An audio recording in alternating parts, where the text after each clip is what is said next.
Hi everyone, I'm Paul. Today we're going to talk about tip 2 in our speech quality course, Know Your Difficult Sounds. So let's start by looking at these two words. I want you to try and pronounce the words to yourself. What do you notice about pronunciation of the letters, the three C letters in this word? Are all the three C's here pronounced the same? In Pacific Ocean, all of the three C's are pronounced differently. We have S here and K here and Sh here. English is not a phonetically systematic language. This means that the alphabet letters, their sounds do not always stay the same. Now, this is different to some other languages, and it can make it difficult for language learners. We cannot always predict the sounds of the words from the alphabet letters. But luckily, we have this thing here called the phonetic alphabet. Sometimes we call it IPA. Now, the phonetic alphabet tells us the correct pronunciation of all the sounds in English. Each symbol here is called a phoneme, and it's the smallest unit of sound in a language.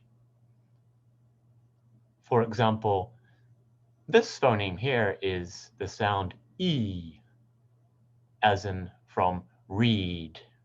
So the word below gives the example of how the sound is made. This phoneme is I, from sit. Now, different learners will have problems with different English phonemes. This might be because of how the sounds are made, or it might be because this phoneme doesn't exist in your first language.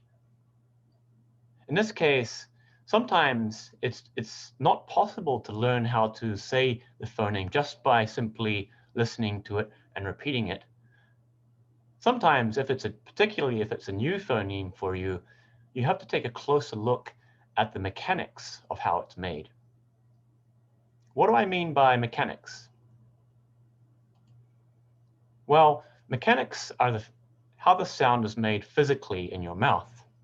For example, where the lips are, where the teeth are, where the tongue is, whether it's a voiced or an unvoiced sound, even how the air is traveling or moving inside your mouth. Let's take a look at the mechanics of one of the English phonemes as an example. Let's use this phoneme. Can you make this phoneme sound? It's not R. It's pronounced R. This phoneme is one of the liquid sounds in English. Liquid sounds can be difficult for learners because they're made kind of inside the mouth by using your tongue to create small gaps or shapes. So it's difficult to see for learners. So with this phoneme, there are 3 points or 3 parts of the mechanics of how it's made. First, it's a voiced sound. You can check whether you're making a voice sound by touching the bottom of your neck when you make the sound.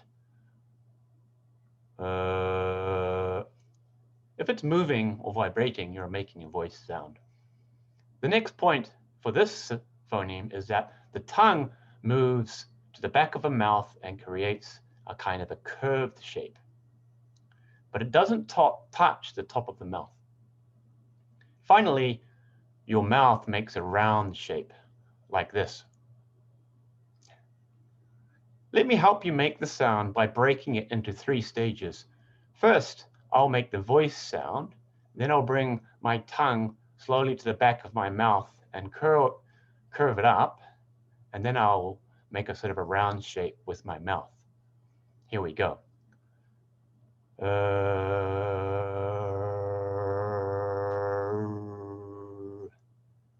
was that? Let me do it again for you.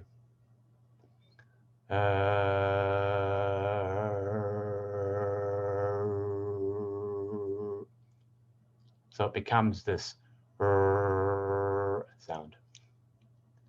Let's have a look at this phoneme in some words. Really, grow, far.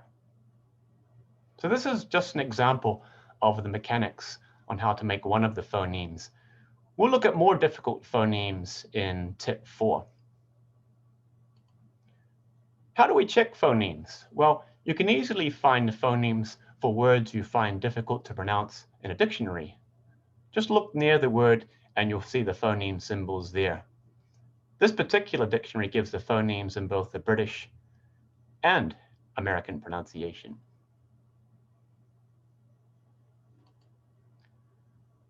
Some learners have trouble with the phonemes at the ends of words. Some learners drop or miss the final consonant phoneme. Instead of saying difficult, they say difficult. Instead of saying excellent, they say excellent. Other learners add extra vowel phonemes to the end of their words, especially if it's after a consonant sound. They add this extra vowel sound. For example, but becomes butto, and becomes ando, like becomes laiku. So be careful to pronounce all the phonemes carefully and completely in your word, and be careful not to add extra phonemes at the end. Here are some, just to finish off today, here are some words that I find English learners have difficulty pronouncing. See if you can pronounce them yourself. So we'll start with the top left phonemes. This one is theory, variety, rural, squirrel, authority. So what can we conclude about the key points for the sounds today? Well, it's important to know your difficult phonemes.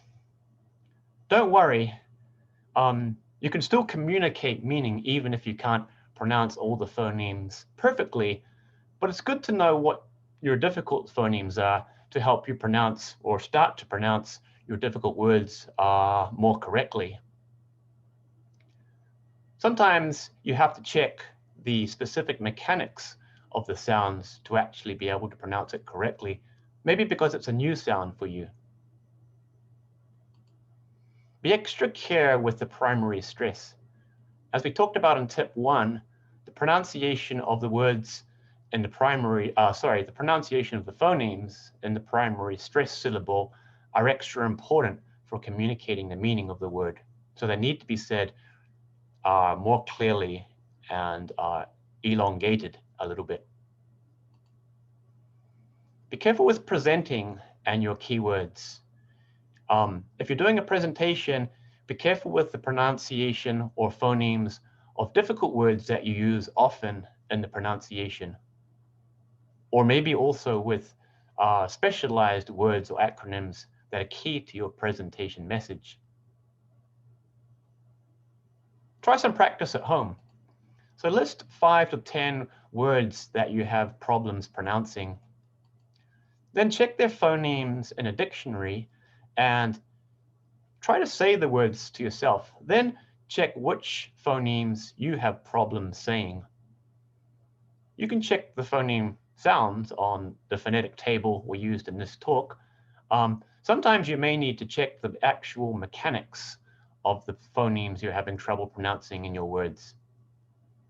Then try to say them again in words, and then finally try to say the words in sentences. Maybe you can take the sentences from examples in a learner's dictionary. It's also important that we practice these phonemes and words in context.